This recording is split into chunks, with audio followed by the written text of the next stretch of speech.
Hello, this is Daniel here. Hope you're doing well in spite of the scary events happening at the moment in the world. Yesterday, I hosted a LinkedIn live session with an e-commerce expert, Stefan Wenzel. We went over the current shifts in omni-channel retail, such as, for example, away from brick and mortar and the decline of wholesale, how online players are pushing their 3P marketplaces rather than their 1P wholesale businesses, and the evolution, probably forced evolution, of manufacturing companies into direct-to-consumer. In the second part, we reviewed the impact of these changes on companies and what type of talent you will need for each of these channels to be able to win in this environment. Enjoy. Good morning. Good morning from Hamburg.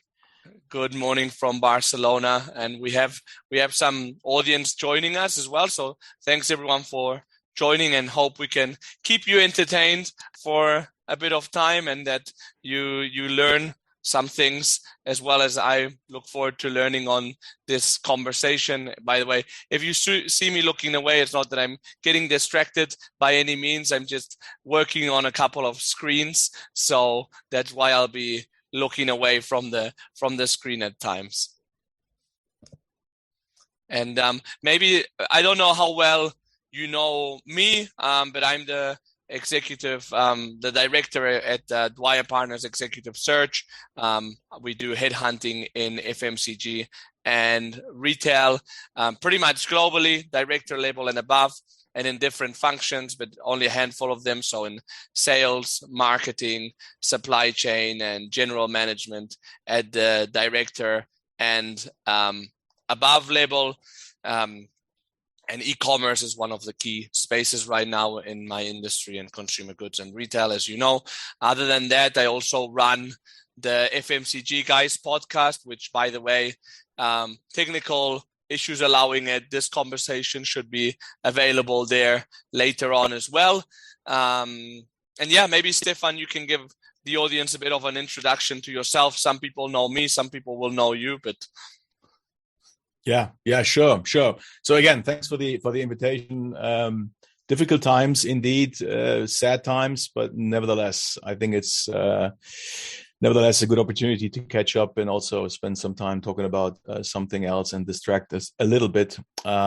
So yeah, my name is Stefan Wenzel. I'm in the e-commerce, digital commerce space for, in fact, 23 years. Which tells you a lot about my hair color. But it's true. This is not spray gray. This is genuine. So 23 years in digital commerce, started in 1999. In fact, my first email I wrote in 1993. So pretty much since the inception of e-commerce, I mean, Amazon.com, as everybody will remember, went live in 1995. I then joined the Otto Group in 1999 and have been in this space ever since. And looking back, it so happened that I had the pleasure of running 4 very different business models within that space. So I've enjoyed managing director positions on the retailer side of things, as well on the brands side of things, for a shopping club, in fact, back then, Germany's largest one, as well as for marketplaces. So I've been running eBay Germany. I've been running Brands for Friends, the flash sales company. I've been running Otto Netherlands, a turnaround mail order company that we successfully transitioned into an online pure play. But I've also worked in the Formula One business. So been heading up the direct-to-consumer fan merchandise and Lewis Hamilton's CRM club for the Formula One team of McLaren back in the UK.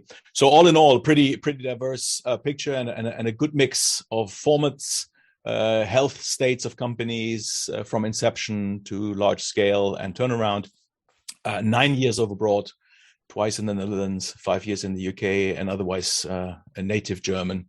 So that's in a nutshell the 23 years, based in Hamburg, enjoying the rain that we predominantly have up here. But yeah, all good. Yeah. Well, look, for today's session, maybe we can tell a bit the audience what they can expect. So first of all, Stefan, predominantly will go through the main shifts that we're seeing in e-commerce right now. We're going to talk about pure players, about account management in e-commerce, about direct to consumer. Then I will predominantly myself, but with Stefan's help, go through what talent companies will need to tackle each and every one of these channels, and what are the trends as well in talent along these lines. And then, time allowing, we may have a bit of Q&A there. So Stefan, maybe over to you. What's going on in the omni-channel consumer market? And maybe just to clarify for the audience here, we're going to be talking about the broader consumer goods area. We're referring to fast-moving consumer goods, so everything you can find in the supermarket, fashion, consumer electronics, etc. So everything that's consumer-driven, and physical. So, I mean, when you start on the highest level, and you look at the tectonical shifts that are going on, I think the first thing that you have to be aware of is that hardly any of the things that we're now talking about, and especially amplified through COVID, none of this actually was, let's say, induced by COVID. That's an important one, because we like to fool ourselves a bit by, calling this a surprise momentum, which in fact it wasn't. So when you look at the data and you look at the development of, the aggregate of the so-called sales channels, then it's a very clear picture for decades, in fact, that you have large department stores on a decent decline, actually, for decades. It's a clear trajectory. You have, at best, stagnating physical retail, so no growth at all. And then with the launch, or the public launch of the World Wide Web, things started to change, and over time, obviously, online kicked in and started to scale. And any growth that is in so-called retail for years has actually been predominantly online. So that's fundamental shift of distribution channels, if you will. Should not have been a surprise to anyone in the business. But of course, some still call this a surprise. And then COVID came along and amplified this. It's not an invention. Nothing that was then higher in demand from consumers, nothing was new. So all the things that we started to then, squeeze into our organizations, like, pick up from store, click and collect, or whatever that may have been, or WhatsApp, conversational commerce, all those, tricks, tips, or tools. These were things, or at least some of them were things that were in demand before. People wanted to have a decent digital presence before, and all of a sudden it was the only channel alive and kicking. So I think that's part of the truth is, a lot of folks have been in denial somewhat, and have not been true to the development that has been going on for years.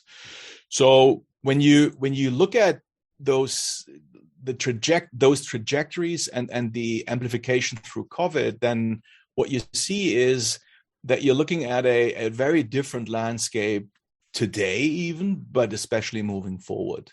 Mm-hmm. And I would say broad brush, the key changes that you see is online platforms basically become the infrastructure of retail.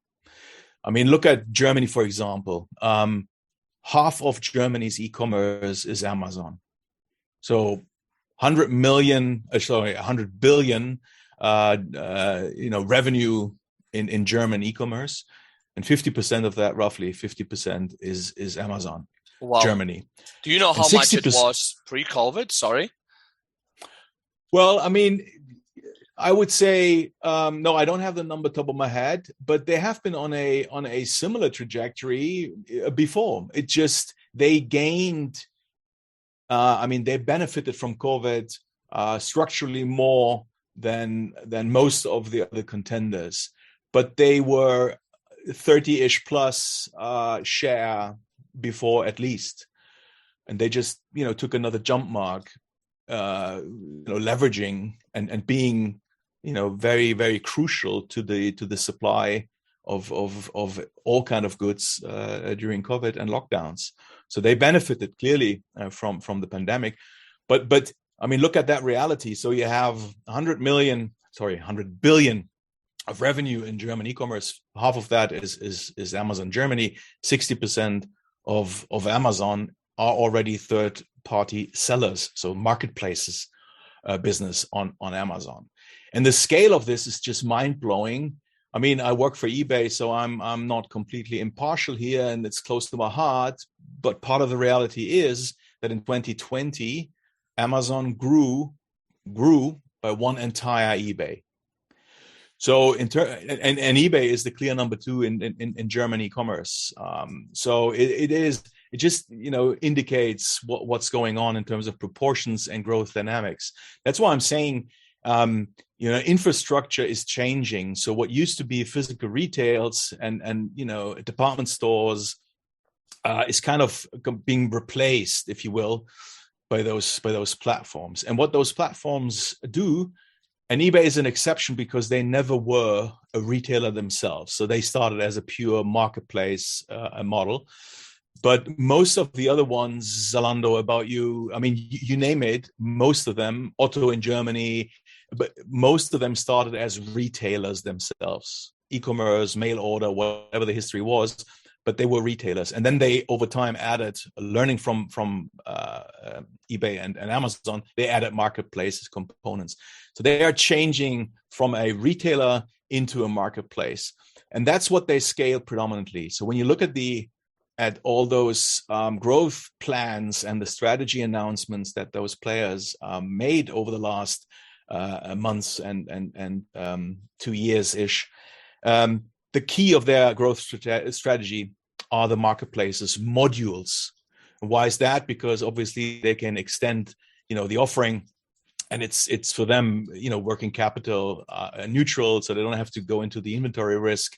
They don't have to stock the stuff. They don't have to, to pay for the goods and build the warehouses, for their own, inventory. They can basically leverage other people's inventory and still provide their users with a broader and deeper selection, choice, and inventory. So coming back to those changes, you see the infrastructure being dominated by those platforms. Platforms but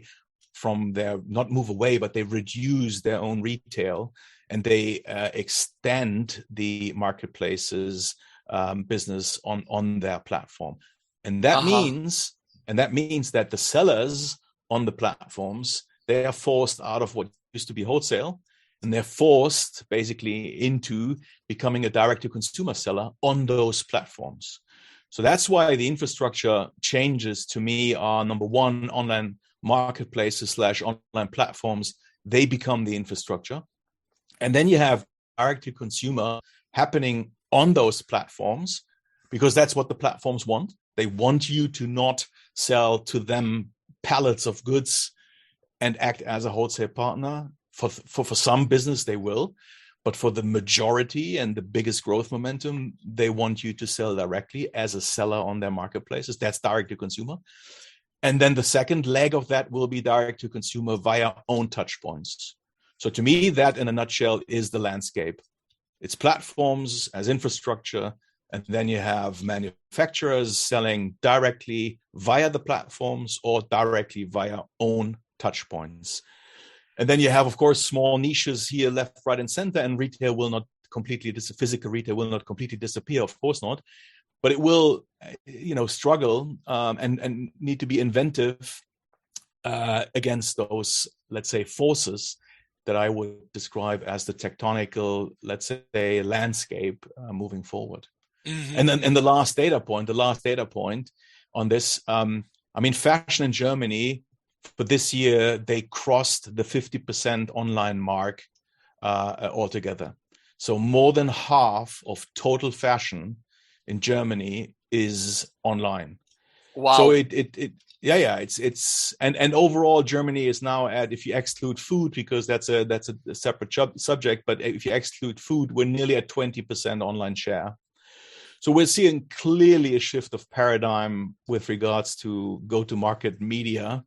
And yeah, the fact of the matter is it's digital. Whether you appreciate it or not, it's digital, and it will be the dominating medium. That's without a doubt. Yeah.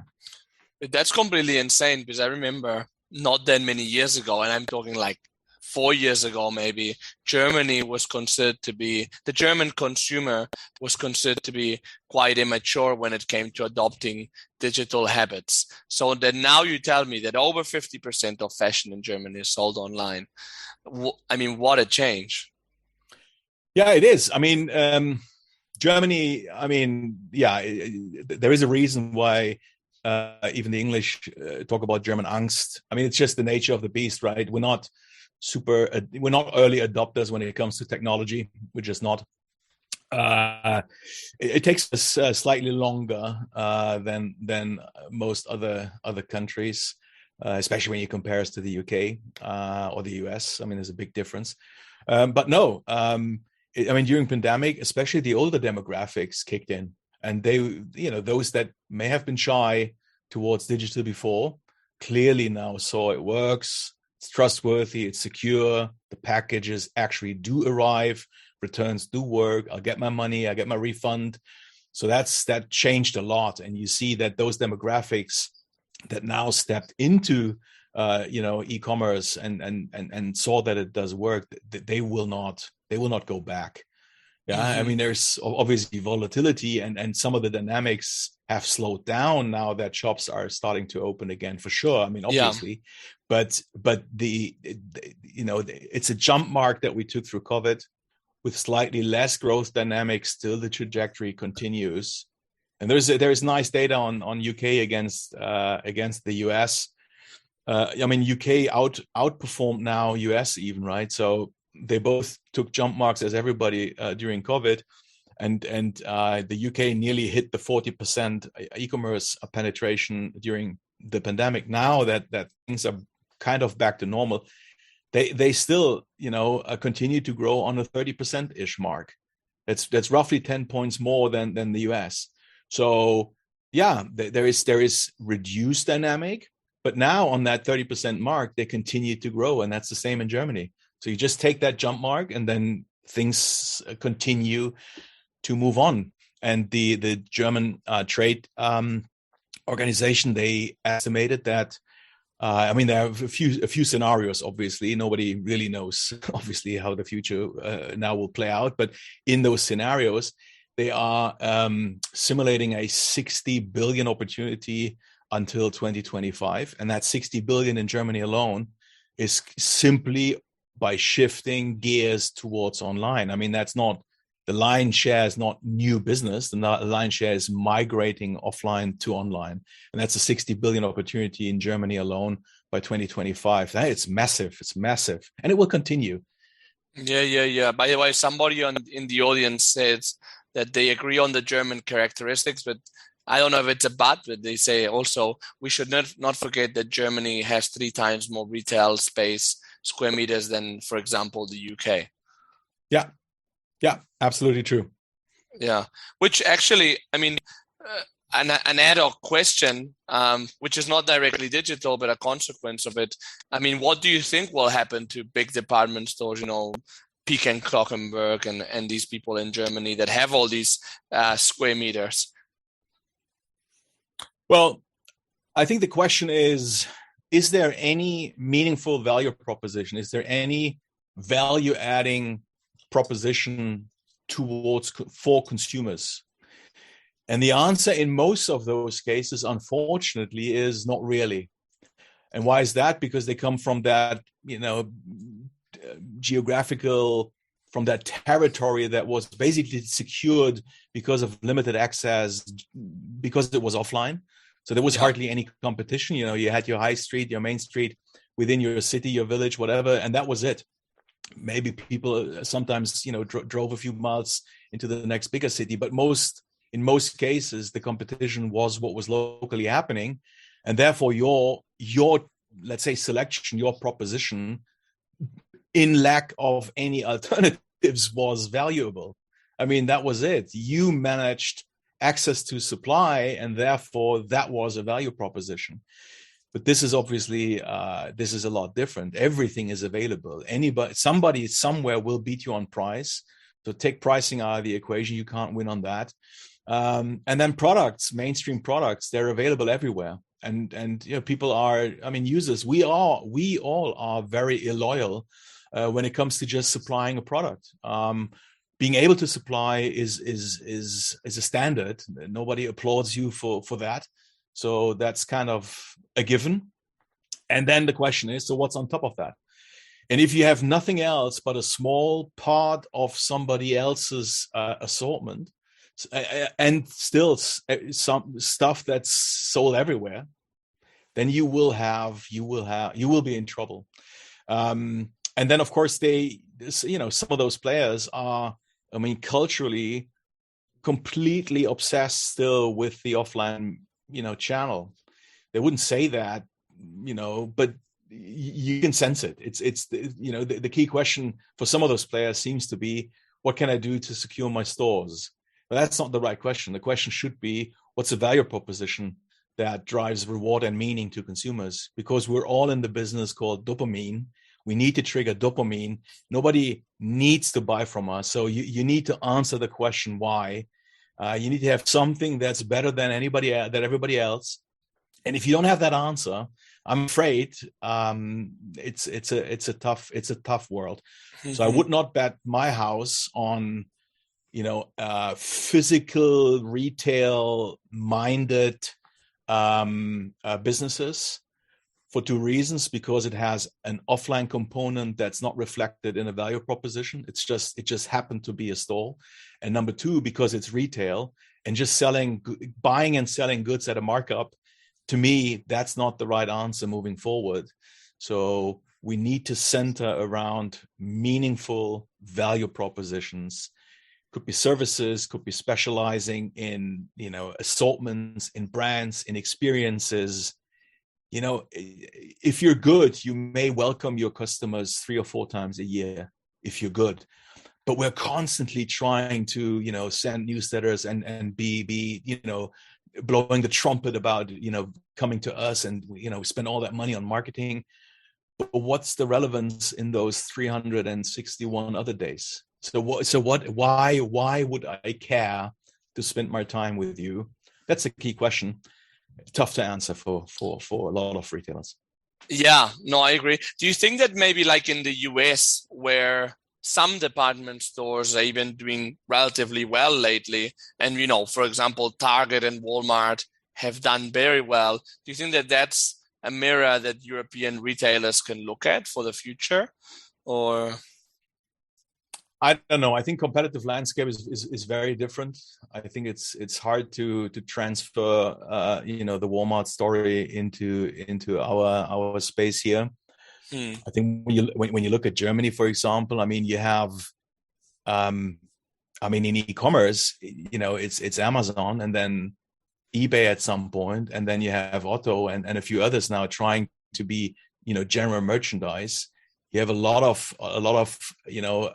fight going on in food now, that obviously with including quick commerce. That's a hot topic for the last couple of months. So there's a lot of dynamic in this space, but I think a very different competitive landscape. And of course, our supermarket heroes, the leaders of this world, Kauflands, they just started to test waters, and not too bad. Let's see, Kaufland marketplace. So there is, it's good activity. Lidl being, relatively aggressive, part of the Schwarz Group, so relatively aggressive with ambitious plans moving forward. So I'm sure there is more to come, but we have a clear separation still with, I think, those that do well on their supermarket physical store front. And then on the other side, you have Amazon, period. Yeah. And going back to what you said before, so you mentioned that basically online players, and I think that namely, just to name a couple, Amazon, Zalando, they're considered to be pure players because they started online. Maybe then later they'll venture into physical retail. Well, actually, Amazon is already doing some. You mentioned that they're going from a wholesale model to a marketplace model. Just to clarify, maybe if some part of the audience doesn't understand the difference fully, basically, wholesale is basically like traditional retail where you buy product from a supplier and you store it yourself, right? Yeah, I mean, in simple terms, wholesale is the model that we used to see pretty much dominating, the retail space, if you will.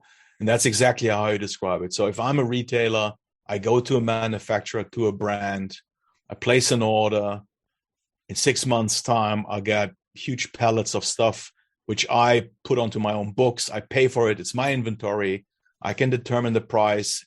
It's my risk. I need to sell it off. I need to do the markdown. It's my margin. That's my business. So, and as long as I can sell for more than I paid, hopefully I can make a living and pay all the rest of my cost out of that. So that's basically, retail as we knew it. And of course, then you have brands, and that's nothing new either. You have manufacturers starting to do their own retail. Yeah, so the manufacturer going direct to consumers via historically their own brick and mortar stores, and now more and more online. I mean, Nike and Adidas are the two examples you hear all the time, but Nike is at 40% now direct to consumer. And that's not just online, it's also their own stores, but it's 40% direct to consumer. And Adidas, proclaimed the name of Adidas strategy, in fact, is own your game, which means we as a brand, we want to own our brand and own our, let's say, distribution more than we did in the past. And they are very aggressive, both of them, and they're not the only ones, very aggressive from a manufacturer point of view to reduce wholesale business. So brands are moving away from selling to third-party retailers. And then you have those retailers who started to become marketplaces on top of their own retail business. And they move away from wanting wholesale even. So it's the two basically say the same thing, but not just everybody agrees. So there obviously are more players in that mix, but you have platforms saying, well, you know what? My retail business is so expensive. I want the best, the hottest shit. I want the, the icing on the cake I want in my warehouse because I'm speedy on fulfillment.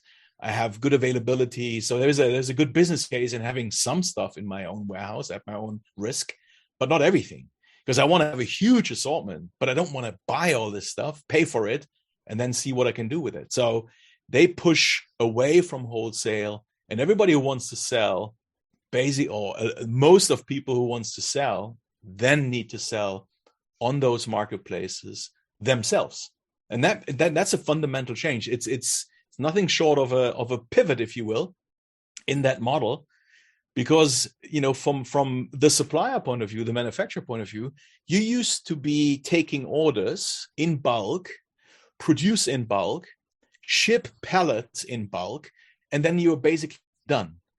Yeah, you negotiate terms and conditions. Maybe you take returns after the season, or maybe you don't. But that's kind of it. You shipped pallets. And now the platform comes to you and says, well, no, I don't want your pallets anymore. What I want now is you selling on my platform yourself. So you list every t-shirt, you write the product copy, you ideally have product images, and I'll tell you how I want them, but you have to produce them. So you do all of that work. You manage the inventory, you do the replenishment on an SKU basis yourself. Well, you know what? In fact, you even do marketing on my own platform. So you, as a seller, you have to promote your own stuff on my platform. And guess what? I'm going to take a cut of that as well. So you're not only paying a commission on sales but you're also, paying obviously advertising fees. I mean, fun fact, Amazon advertising generated more revenue than Amazon as a company spent on their own marketing. Wow. I mean, let that sink in, right? I mean, that's the perfect I needed flywheel. to sink in, definitely. Yeah, but I mean, that's the perfect flywheel.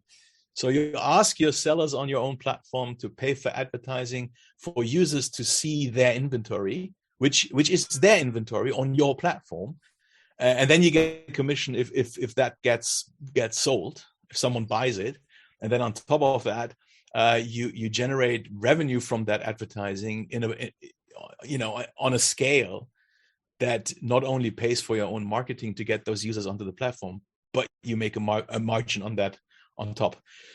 So, but that's what it means. So moving away from wholesale, at least in for a large part of the business, wholesale will not disappear. Don't be fooled, but it will be a lot more selected. It will be a lot more niche, if you will.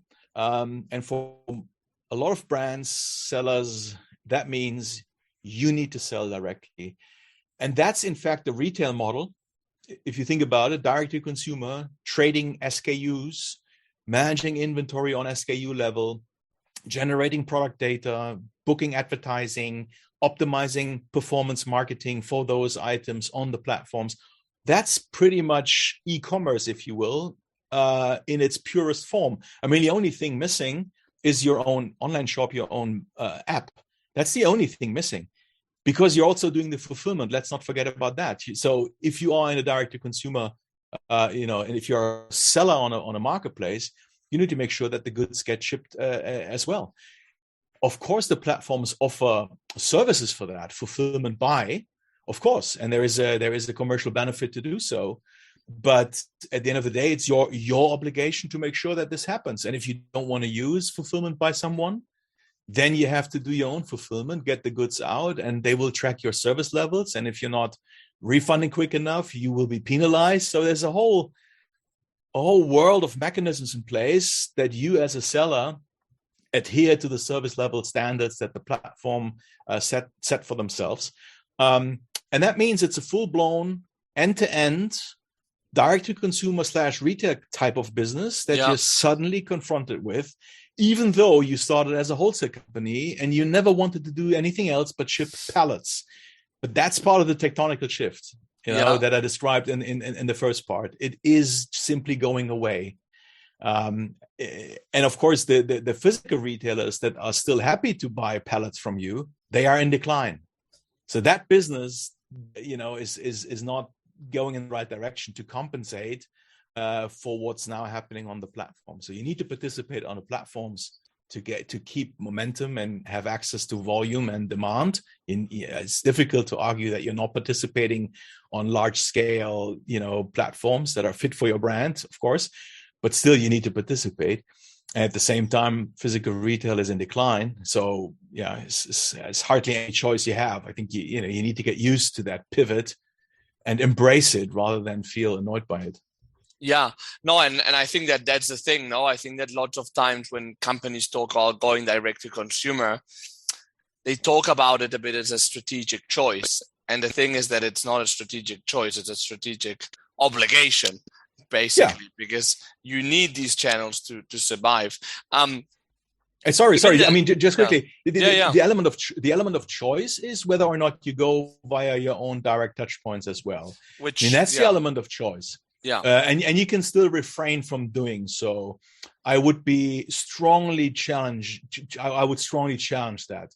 I mean, to me, number one, if you have to prepare the end-to-end operation to sell directly via platforms as a seller, if you have to do that anyway, you may as well go the last mile, the last step, and open your own touch points. Just from a practicality point of view, efficiency point of view, that seems like, you did 8% kind of, and now you stop.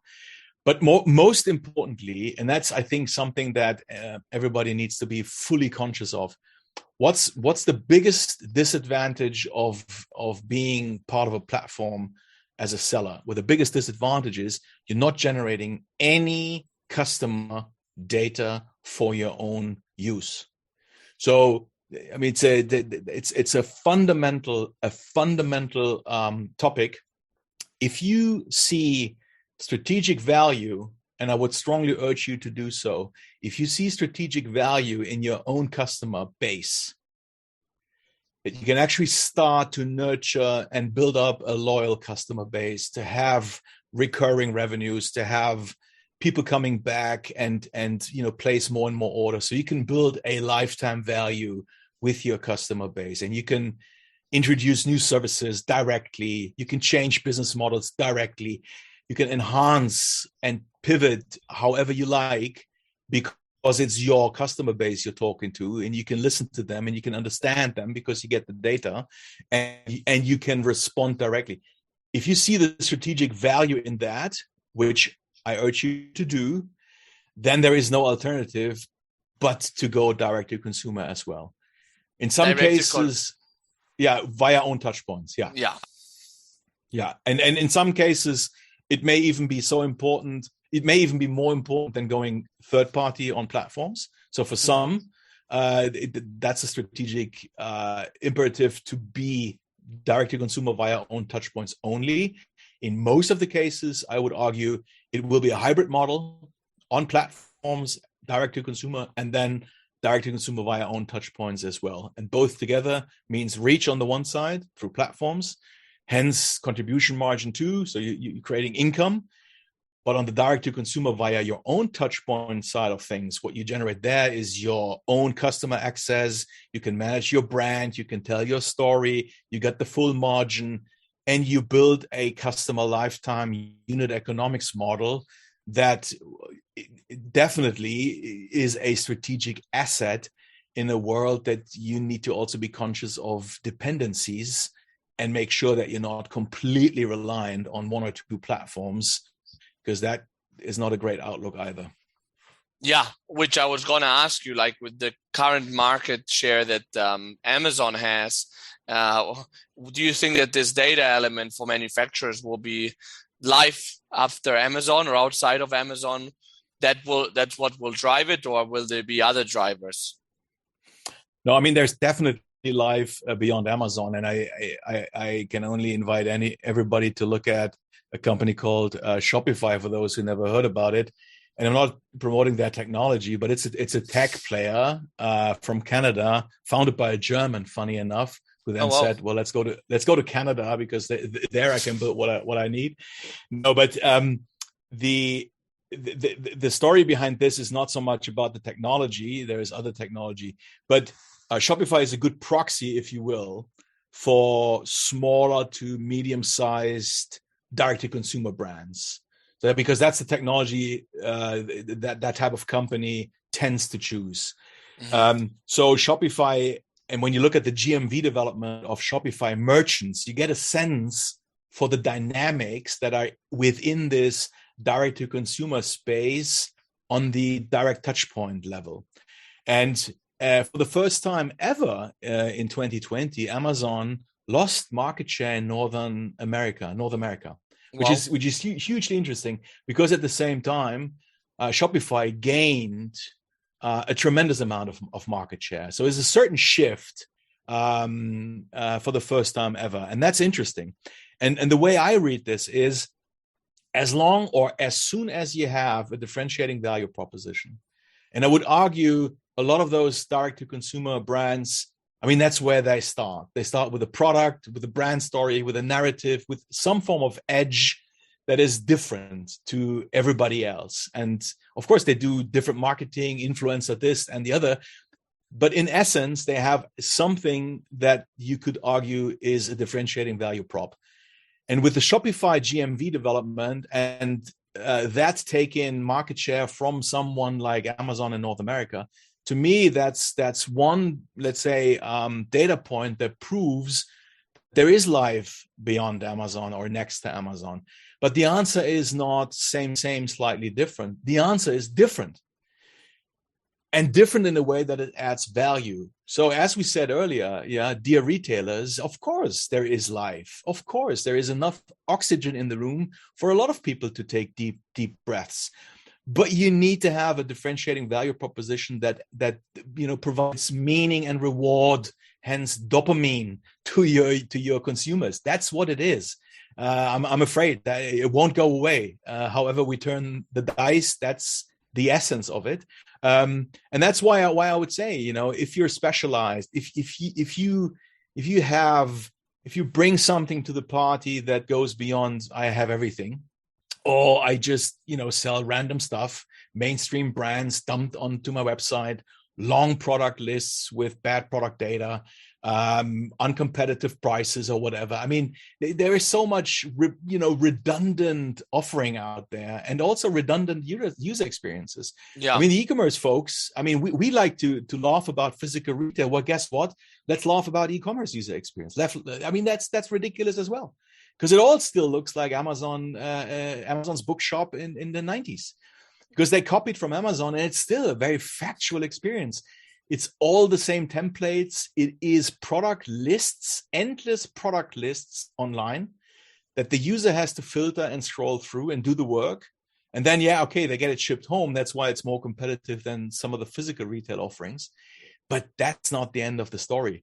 So I would motivate everybody listening to say, okay, what is there that I can bring to the party that's not already existing, and services and being specialized and doing things in a way more excellent, more rewarding than anybody else. That's where opportunity is.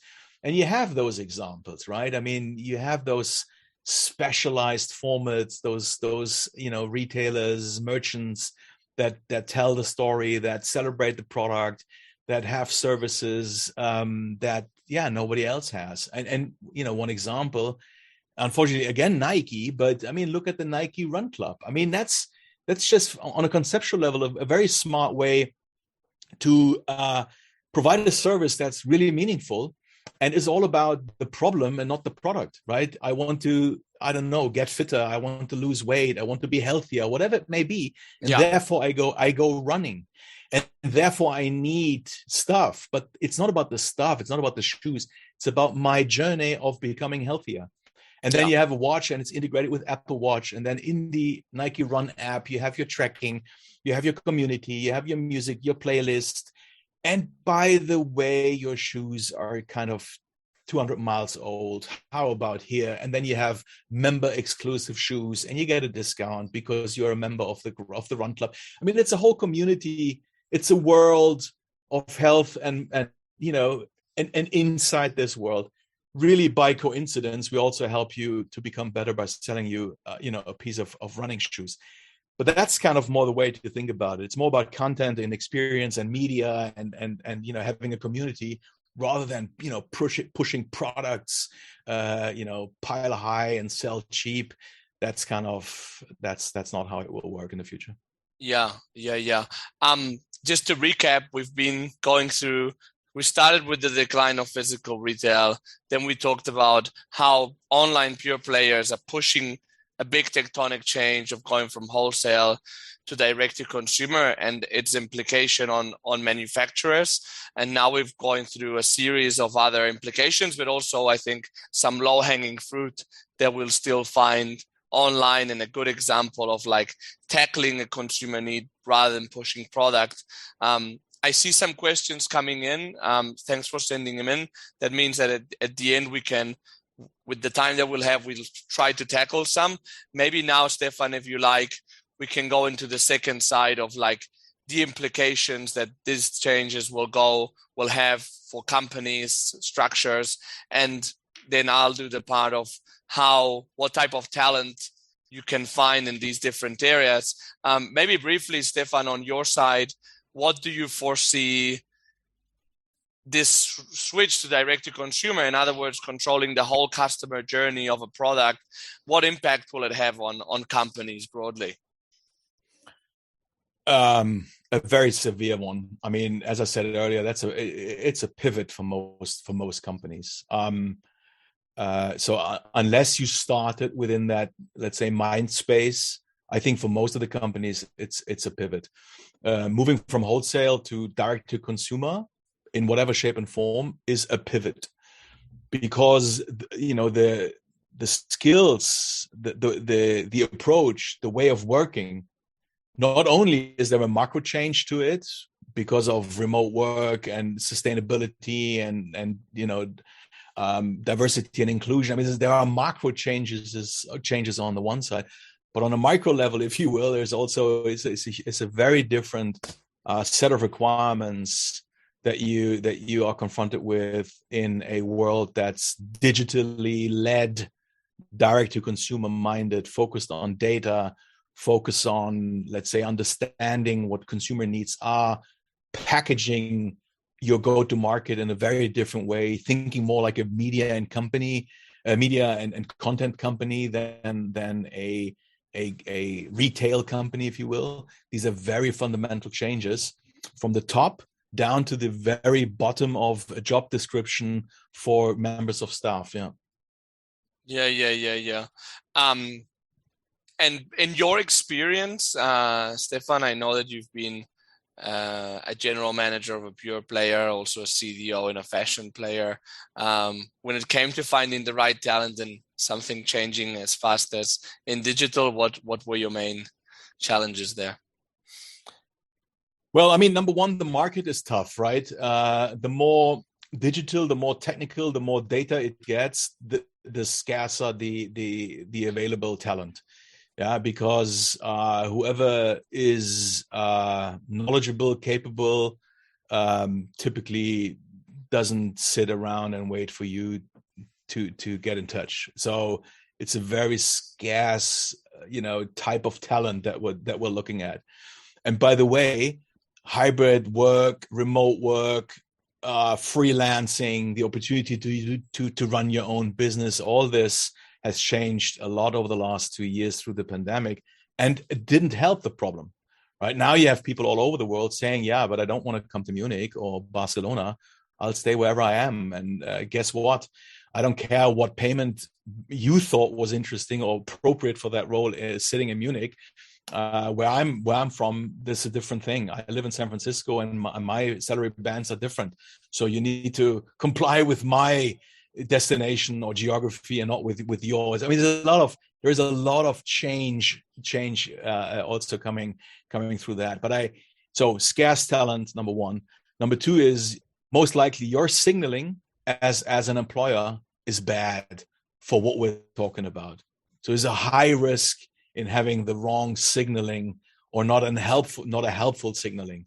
So, young talent wants, prospering companies, growth companies, innovative business models, good technology stacks, great values. I mean, it's a decent, let's say, set of requirements that they confront you with. So I think that's what you need to be very realistic about. Do you have a competitive offering? If not, well, as we talked earlier about your value proposition, then you have a second value proposition problem, and it's your value proposition as an employer. And I think that's equally important as we talked about the retail value prop.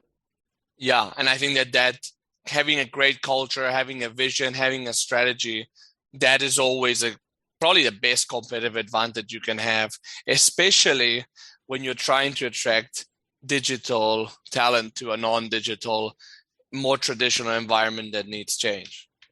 Yeah, and see, I mean, there are three things that motivate knowledge workers, and that's science. It's there. It's already known. We just need to digest it. It's mastery, it's autonomy, and purpose. These are the three things.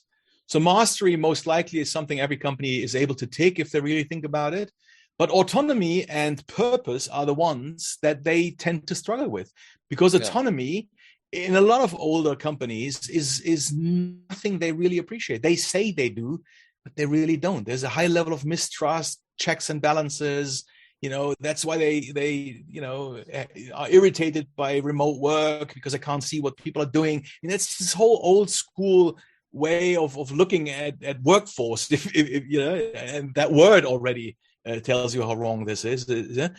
And then purpose, that's not lipstick on a pig. It's not the PR bullshit that you do with an agency. I mean, the question is, what's the genuine purpose? And you don't need to save the world. Not everybody is in that type of business, but still you can make an effort and find a purpose. Ideally, you would have started with one, if I'm honest.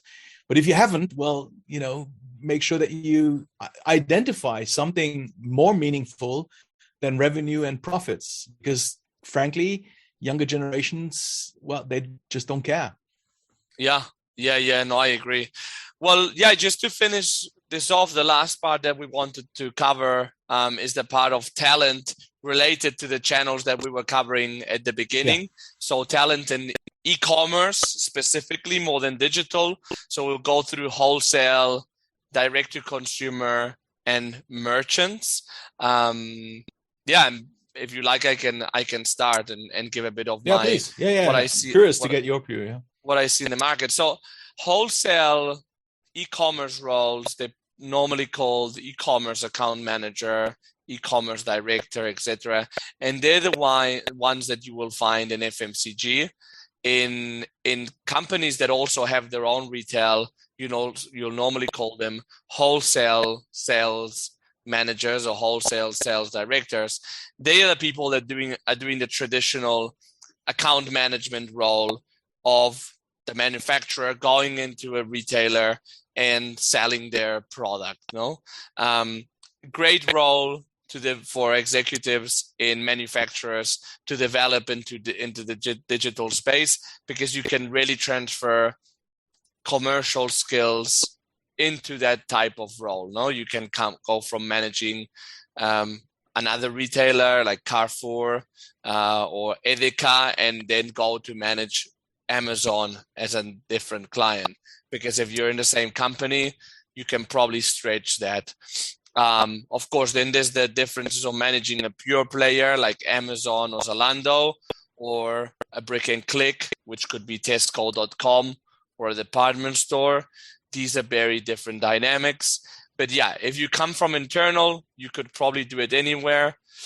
If you're hiring for that role externally, and that's where the challenge is, you'll need to have that experience prior. So a lot of companies, for example, are looking for people that have managed Amazon in the FMCG space. And in fashion, they'll probably want somebody that's managed Zalando or a big department store online.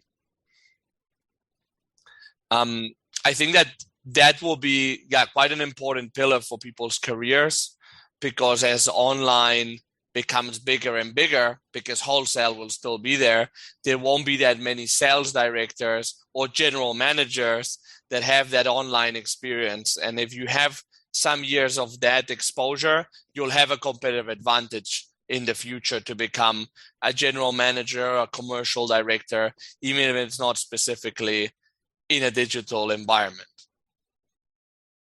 Yeah. And correct me if I'm wrong, Stefan, but I think that one thing that's changing there, and we talked about that in a podcast recently, one that I did about predictive analytics with Veena Giridhar, that probably one thing that's changing is that these account managers calling on online players will need more and more analytics knowledge and experience. I don't know if you see that as a factor as well, like predictive analytics of like seeing when there'll be more or less demand. Yeah, absolutely. I mean, I would even go so far, and I mean, we had the discussion in a lot of the companies I used to be in before.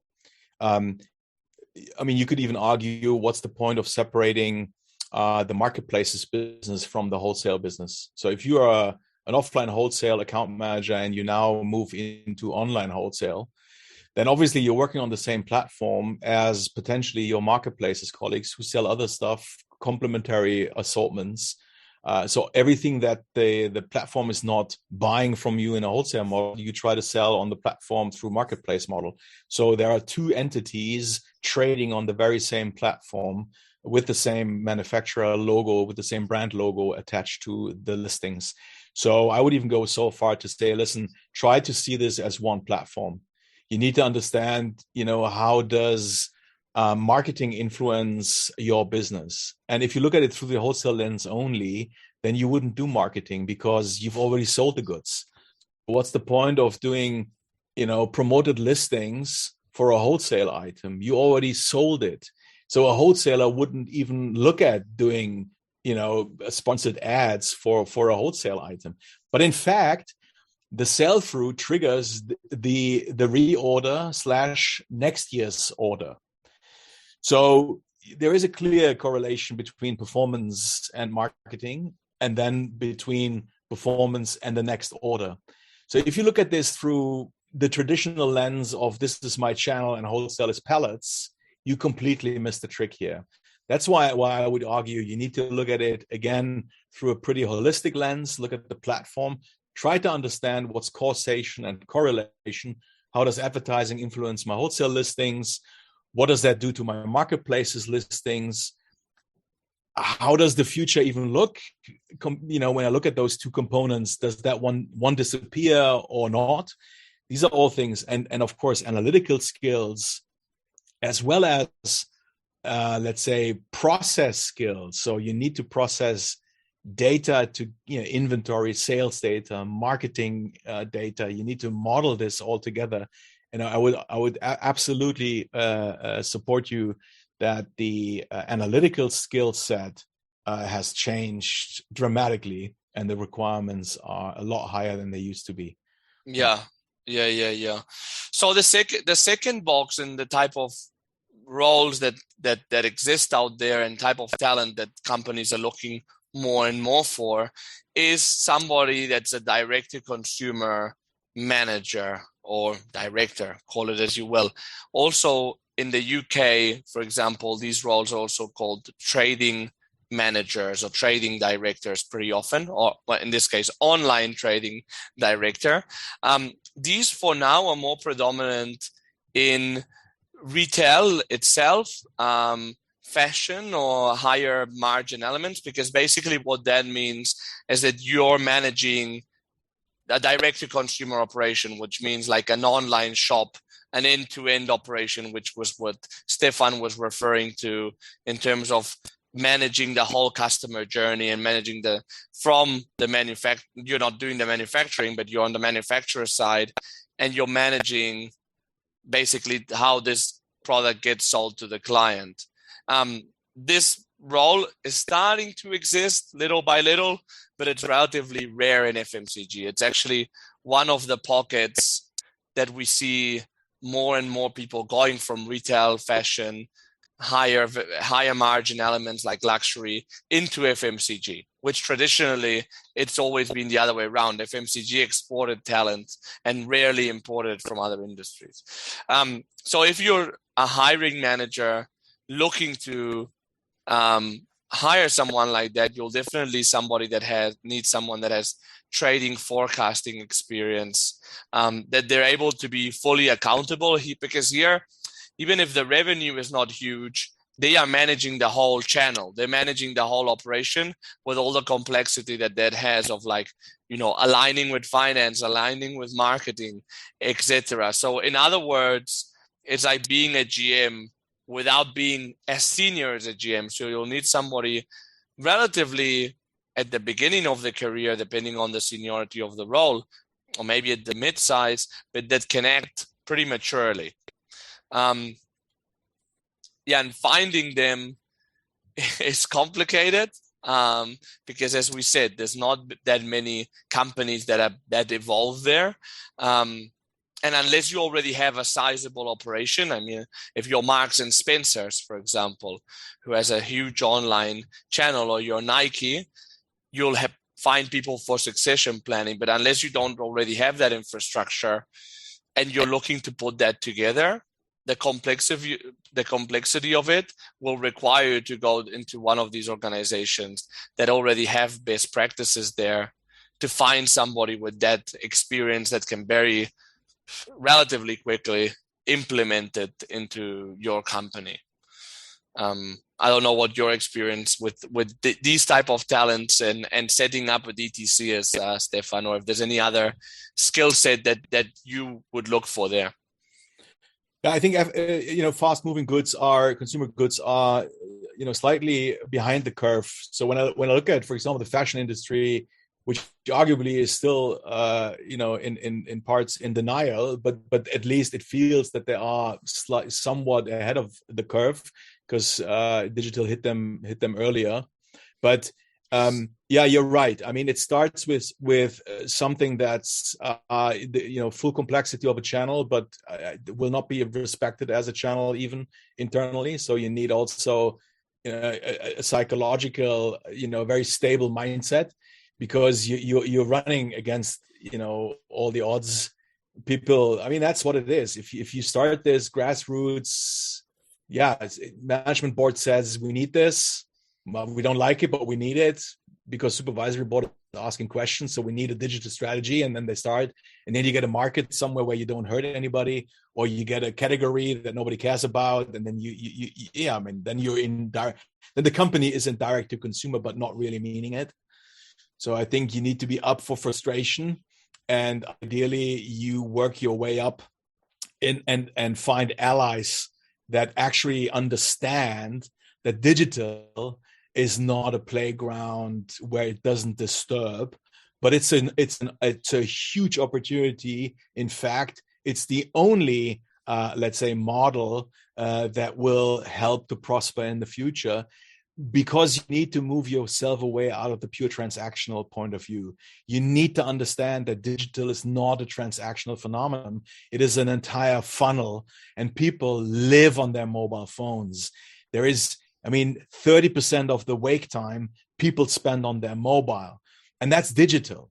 It doesn't mean that it's not necessarily e-commerce. No, it's digital. That's why any company that tries to address and engage with consumers, if they are not completely drawn into digital, there is something fundamentally wrong. And if you get a sense in your company that they haven't understood, that it's not understood, it's at least a red flag. You can still play around for a few months and earn experience, but you won't win. You need an organization that understands digital is a fabric, digital is the main media. That's the thing. And then we also may discuss the transactional level in digital, which is an e-commerce operation, an app or whatever.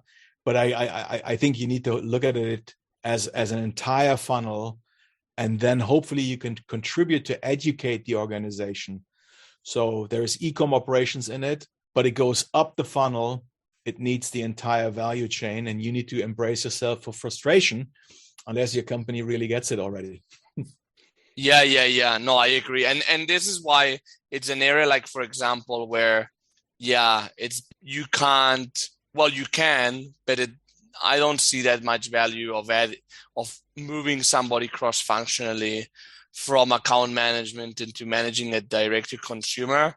I think they would really struggle unless they can maybe do it as part of a team, but not leading it from ground zero, because then you'll probably start your direct to consumer operation without the right backbone that it needs. Finally, and that's the last type of talent we'll touch on. I know that we're a bit over the hour, so please bear with us if you can, because there's one question at least that we can go through at the end that I think is quite interesting.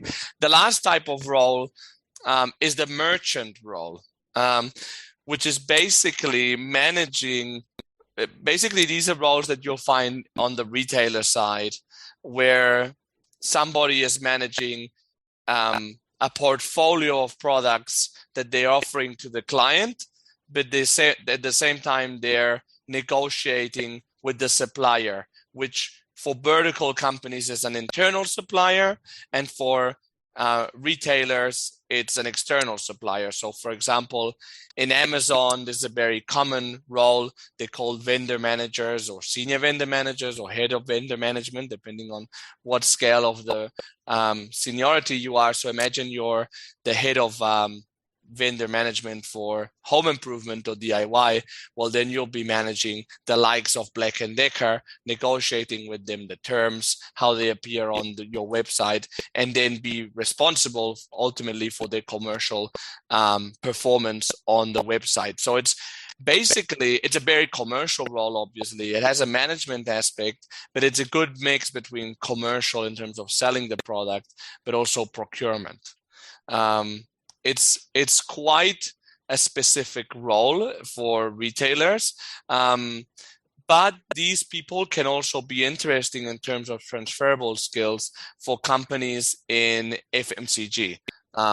So because these people are used to negotiating, they know how online retailers work. So if you're an FMCG company looking for a head of e-commerce, calling on Amazon or Tesco.com or a mix of them, it can be a good example of talent where that could be interesting.